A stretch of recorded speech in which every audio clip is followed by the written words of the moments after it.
اور میں نے یہ سوال کیا تھا جو کہ میرے سوال کا جواب انہوں نے نہیں دیا کہ اللہ رب العزت نے رسول اللہ کو چھوڑ کر صحابہ کو سبب کیوں بنایا؟ اللہ رب العزت نے موسیٰ کے نقباء کو کے لیے کہہ رہا ہے میں نے مبعوث کیے، نام حضرت موسیٰ نے بتائے، لیکن جب بات رسول اللہ کی آ رہی ہے تو سبب صحابہ کو بنایا۔ یہی کام حضرت امیر معاویہ نے کیا جی، وہاں پر آپ اعتراض کرتے ہیں بھائی ان کی وصیت رسول اللہ نے کی ہے۔ جی جی، کیا رسول اللہ کی آل اور معاویہ کی آل دونوں برابر ہیں؟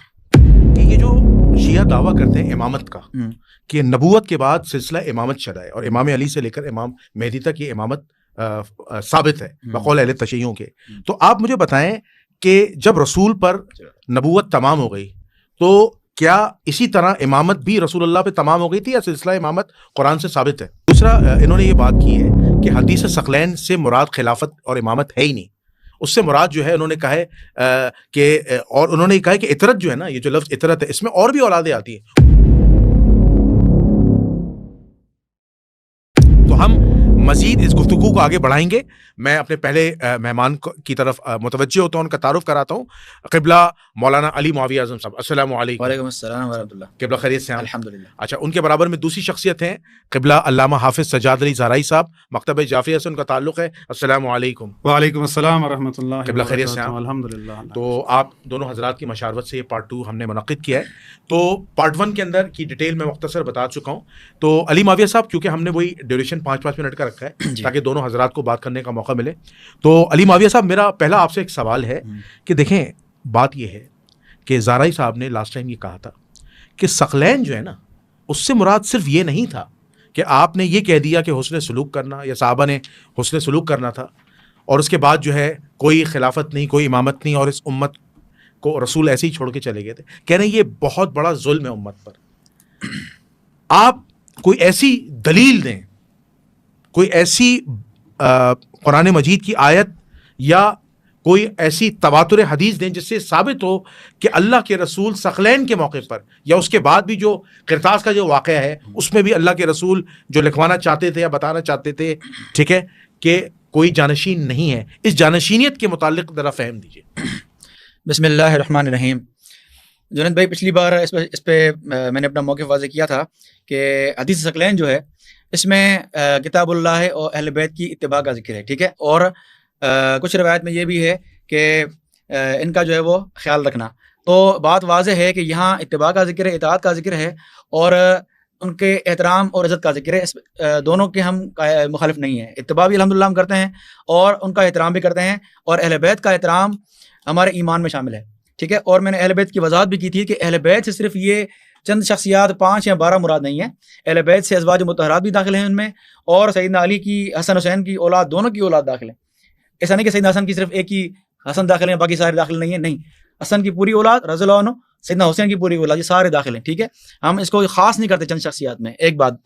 دوسری بات یہ ہے کہ اس میں خلافت کی کوئی اس دلیل نہیں ملتی ایسی کہ ہم یہ کہیں کہ بھائی اس روایت سے مراد خلافت کی بحث یا اللہ کے نبی نے خلافت کی بات کی ہو، کیونکہ اگر خلافت کی بات کی ہوتی تو خلافت کے لیے واضح موجود ہے کہ میرے بعد فلاں خلیفہ ہے، ایسے لفظ ہوتے ہیں، ٹھیک ہے۔ تو اللہ کے نبی صلی اللہ علیہ وسلم فرماتے ہیں کہ میرے بعد فلاں خلیفہ ہے، اور یہ بات مشہور ہوتی، نہ یہ کہ صرف چند اشخاص کو پتہ ہوتی۔ اور تیسری بات یہ کہ اگر اس سے واقعی اطاعت سے یا اس روایت سے واقعی یہ بات ثابت ہوتی ہے کہ سیدنا علی رضی اللہ عنہ کی خلافت ثابت ہے، تو سیدنا علی رضی اللہ عنہ نے کیوں نہیں سمجھا؟ اچھا، سیدنا عباس رضی اللہ عنہ، میں نے پچھلی بار روایت پیش کی تھی بخاری اور مسند احمد سے کہ نبی پاک صلی اللہ علیہ وسلم کی مرض وفات کے وقت حضرت عباس نے سیدنا علی کو فرمایا کہ جا کے اللہ کے نبی سے پوچھیں کہ اس معاملے میں خلافت میں ہمارا حق ہے یا نہیں ہے۔ تو سیدنا علی نے فرمایا کہ میں نہیں پوچھوں گا، کہ اگر اللہ کے نبی نے منع کر دیا تو پھر ہمارا حصہ سمجھو اس میں ہے ہی نہیں، اس لیے منع نہیں کرتا، پوچھتا نہیں، میں نہیں پوچھا، سیدنا علی نے نہیں پوچھا۔ تو سیدنا علی نے بھی نہیں سمجھا اس سے حدیث ثقلین سے خلافت، اور نہ حضرت عباس نے سمجھا، ٹھیک ہے۔ تو ان شخصیات نے بھی خلافت نہیں سمجھا اور نہ دعویٰ کیا، اچھا، ٹھیک ہے۔ سیدنا علی رضی اللہ عنہ نے کبھی بھی یعنی اپنی دور سیدنا ابو صدیق کے دور میں کوئی ایسا دعویٰ نہیں کیا کہ میں خلیفہ ہوں، اس طرح کا کوئی دعویٰ جنگ کی ہے، جنگ بھی ثابت نہیں ہے، ٹھیک ہے، کیونکہ سیدنا علی نے بیعت کی ہے، اچھا، بیعت کی ہے۔ تو میں نے پچھلی بار بات پیش کی تھی مسند احمد حاکم سے کہ اس میں یہ تھا کہ سیدنا علی رضی اللہ عنہ تھوڑا ناراض ہوئے تھے مشورہ سے، کہ ہم سے مشورہ نہیں لیا آپ نے، کیونکہ سیدنا ابو صدیق بھی مجبور تھے، سقیفہ میں ایسے حالات بن گئے تھے کہ بھئی انصار کہہ رہے تھے ہمارا خلیفہ ہو، مہاجرین کہہ رہے تھے ہمارا خلیفہ ہو، تو اختلاف کو ختم کرنے کے لیے ایک اچانک سیدنا عمر نے سیدنا ابو صدیق کے ہاتھ پہ بیعت کر لی۔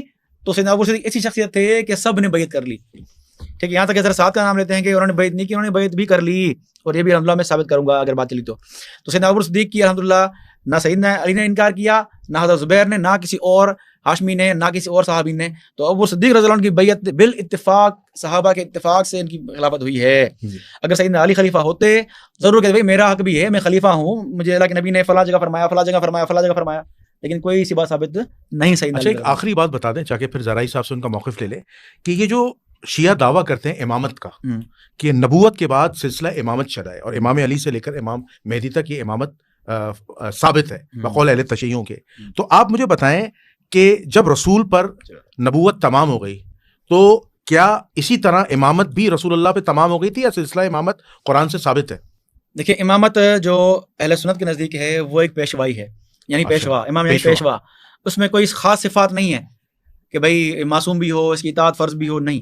پیشوا جس طرح امام بخاری کہتے ہیں وہ حدیث میں پیشوا ہیں ہمارے, امام ابو حنیفہ وہ فقہ میں پیشوا ہیں ہمارے, ٹھیک ہے. تو اس طرح امام خلیفہ ہو گیا تو سیدنا ابو بکر, سیدنا عمر, سیدنا عثمان, سیدنا علی یہ ہمارے امام بھی ہیں, ٹھیک ہے, کیونکہ انہوں نے ہمیں ایک دین کو کس طرح نافذ کیا جائے وہ ہمیں انہوں نے سکھایا, ٹھیک ہے. تو امام ہمارے لیے کوئی خاص ایک اصطلاح نہیں ہے کہ بھائی ایک خاص مذہبی اصطلاح ہو کہ اس کی فلاں فلاں فلاں فلاں صفات ہو, ہمارے نزدیک نہیں. حاکم وقت ہے, حاکم وقت اگر ایسا ہے کہ شریعت کے کو فالو کرتا ہے, خلفاء کے نظام کو چلاتا ہے, شریعت نبی کو فالو کرتا ہے, تو پھر اس کو امام کہیں گے ہم, ورنہ خلفاء تو بہت گزرے ہیں, یزید بھی گزرا ہے, تو کسی کو کوئی اس کو امام نہیں کہتا, ٹھیک ہے.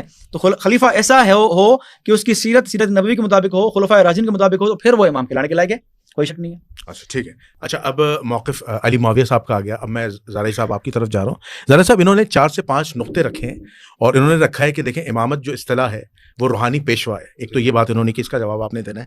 دوسرا انہوں نے یہ بات کی ہے کہ حدیث ثقلین سے مراد خلافت اور امامت ہے ہی نہیں, اس سے مراد جو ہے انہوں نے کہا ہے کہ, اور انہوں نے کہا ہے کہ اطرت جو ہے نا, یہ جو لفظ اطرت ہے اس میں اور بھی اولادیں آتی ہیں, انہیں بھی آپ شامل کریں. تو اس کا بھی آپ نے جواب دینا ہے. اور پھر جو کہ ان کا پہلے پروگرام میں بھی موقف تھا اور یہ سیم موقف ہے.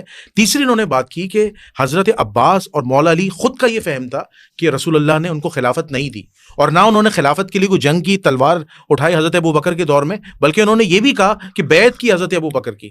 تو اب یہ سارے پوائنٹس آپ کے سامنے ہیں حدیث ثقلین سے ریلیٹڈ, اور پارٹ 2 ہمارا سٹارٹ ہو گیا ہے, آپ جواب دیجیے.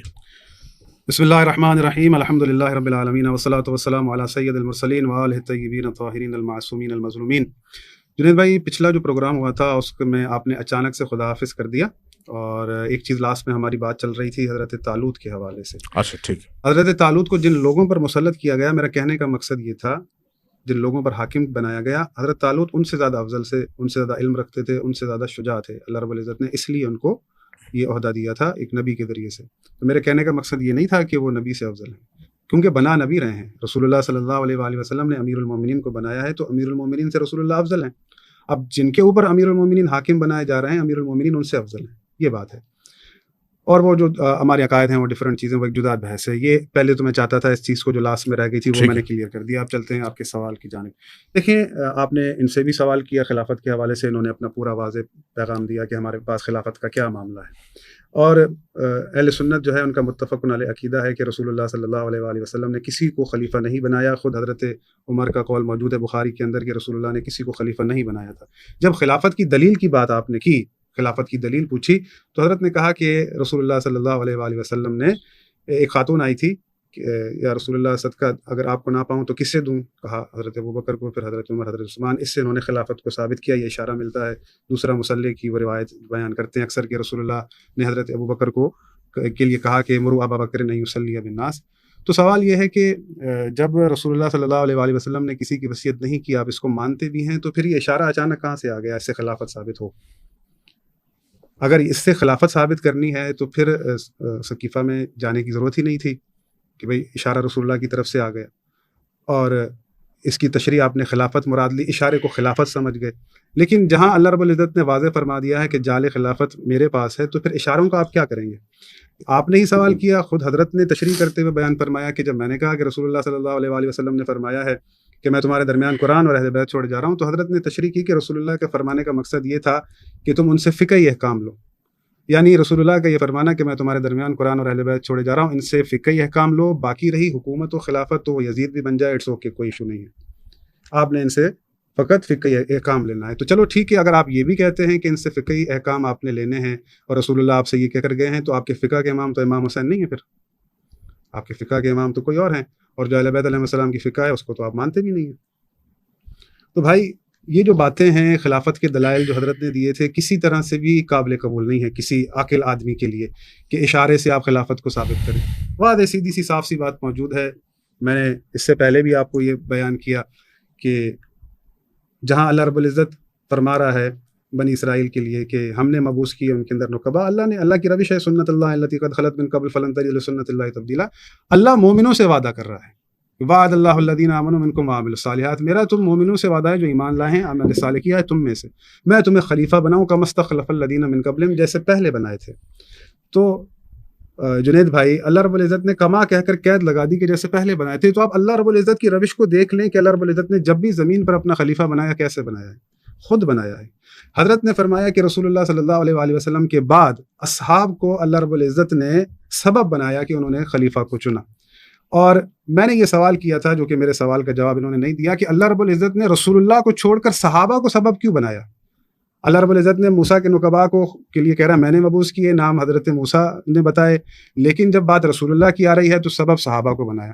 اور اس کے بعد اگر سبب اللہ نے صحابہ کو بنایا ہے تو کیا صحابہ نے یہ بات خود کہی ہے کہ ہمیں اللہ نے سبب بنایا ہے کہ ہم خلیفہ بنائیں؟ اگر سبب خلیفہ چننے کا صحابہ ہیں تو صحابہ نے پھر یزید کو بھی چنا، جس کو آپ نے یہیں بیٹھ کر برا کہا. تو پتہ چلا کہ صحابہ اچھے کو بھی چن سکتے ہیں، برے کو بھی چن سکتے ہیں. تو بہتر سبب کیا ہے؟ ذات رسول اللہ صلی اللہ علیہ وآلہ وسلم. اب یہ جو آپ نے تشریح کر دی رسول اللہ کی بات کی کہ تم میرے اہل بیت سے، جو رسول اللہ نے فرمایا میں تمہارے درمیان قرآن اور اہل بیت چھوڑے جا رہا ہوں، ان سے فقہی احکام لینا، تو یہ آپ رسول اللہ کے سامنے تشریح کیجیے گا. اگر قبول کریں گے تو بہت اچھا ہوگا، رسول اللہ اس بات کو قبول کر لیں. میرے عزیز جنید بھائی، مولانا صاحب، یہ جعل خلافت الہی امر ہے، یہ امامت ایک منصب ہے. اللہ رب العزت نے حضرت ابراہیم علیہ الصلوۃ والسلام کو امام بنایا آزمائش کے بعد. اللہ رب العزت پوری زمین پر اپنی خلافت چاہتا ہے، نہ کہ خاص ٹیریٹری کے لیے. رسول اللہ صلی اللہ علیہ وآلہ وسلم کے لیے اللہ رب العزت فرماتا ہے، سورہ سبا کی آیت نمبر 28 ہے، وَمَا أَرْسَلْنَاكَ إِلَّا كَافَةً لِلنَّاسِ بَشِيرًا وَنَذِيرًا وَلَكِنَّ أَكْثَرَ النَّاسِ لَا يَعْلَمُونَ. ہم نے آپ کو نہیں بھیجا مگر تمام انسانوں کے لیے بشارت دینے والا، ڈرانے والا، لیکن اکثر لوگ نہیں جانتے. رسول اللہ صلی اللہ علیہ وآلہ وسلم تمام دنیا کے انسانوں کے لیے نبی بن کر آئے ہیں. اللہ کی طرف سے اگر لوگوں پر کوئی حجت ہے، وہ امریکہ میں رہنے والا کوئی ہو، وہ روس میں رہنے والا ہو، وہ چائنا میں رہنے والا ہو، دنیا میں جہاں کہیں پر بھی کوئی بھی شخص کسی بھی مذہب کا ہے، قرآن اللہ کا قرآن یہ کہہ رہا ہے کہ میں نے تمام انسانوں کے لیے رسول بھیجا ہے، محمد مصطفیٰ صلی اللہ علیہ وآلہ وسلم. اب بات ہو رہی ہے رسول اللہ کی مسند کی وراثت کی.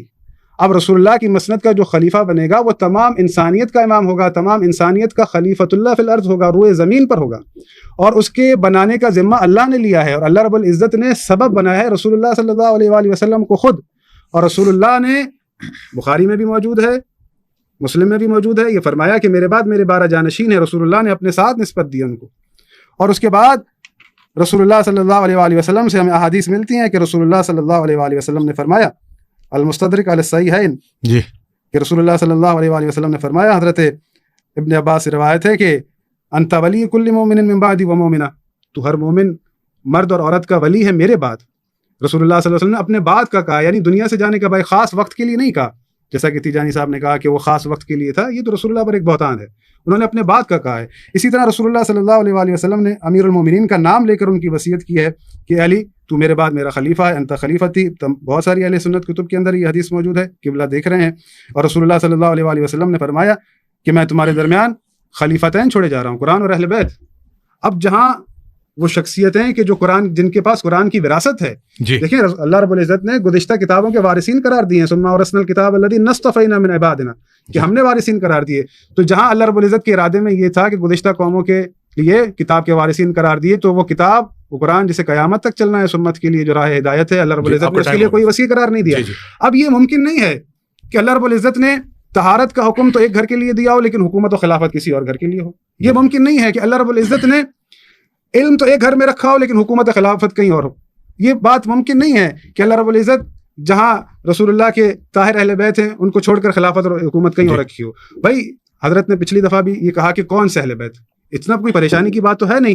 وہ اہل بیت کہ جن کے لیے اللہ رب العزت نے فرمایا انما یرید اللہ لیذھب عنکم الرجس اہل البیت ویطہرکم تطہیرا، کہ میرا ارادہ ہے ان اہل بیت سے رجس و ناپاکی کو دور رکھوں اور ان کو مطہر رکھوں۔ آیت تطہیر کا مصداق ہونا اور ہے، اہل بیت ہونا اور ہے۔ یہ بات کہہ کر ہم اپنی جان نہیں چھڑا سکتے کہ سارے اہل بیت ہیں۔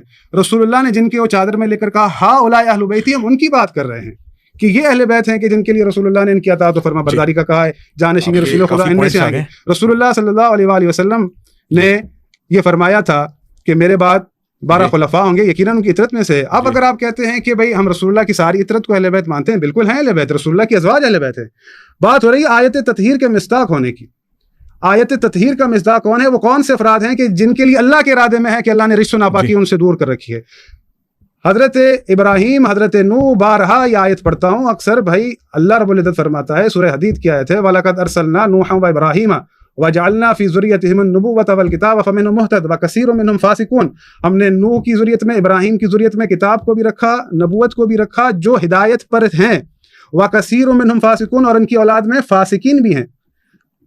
تو جہاں ایک آپ کو کرائٹیریا ملتا ہے، آپ کو اسی کی اتباع کرنی ہوتی ہے، اس لائن پر چلنا ہوتا ہے۔ اب انہوں نے اعتراض اٹھایا تھا کہ آپ کے یہاں امام حسین کے بعد ان کا بیٹا، مولا علی کے بعد ان کے بیٹے، پھر ان کے بیٹے، یہی کام حضرت امیر معاویہ نے کیا۔ جی وہاں پر آپ اعتراض کرتے ہیں بھائی ان کی وصیت رسول اللہ نے کی ہے، جی جی کیا رسول اللہ کی آل اور معاویہ کی آل دونوں برابر ہیں؟ جی، کافی تو انصاف کریں، یعنی کتنی ناانصافی کی بات ہے کہ آپ رسول اللہ کی حدیث کو کہ وہ کہہ رہے ہیں کہ میں تمہارے درمیان قرآن اور اہل بیت چھوڑے جا رہا ہوں، آپ اس سے مراد لے رہے ہیں کہ ان سے فقہ لینی ہے اور حکومت کے معاملے جو بھی بنتا ہے بنتا جائے۔ ایسے نہیں ہوتا، یہ دین اسلام نہیں ہے۔ ہم یہاں جو بات اگر کریں گے، جو اللہ ہم سے دین قبول کرے گا وہ اسلام قبول کرے گا۔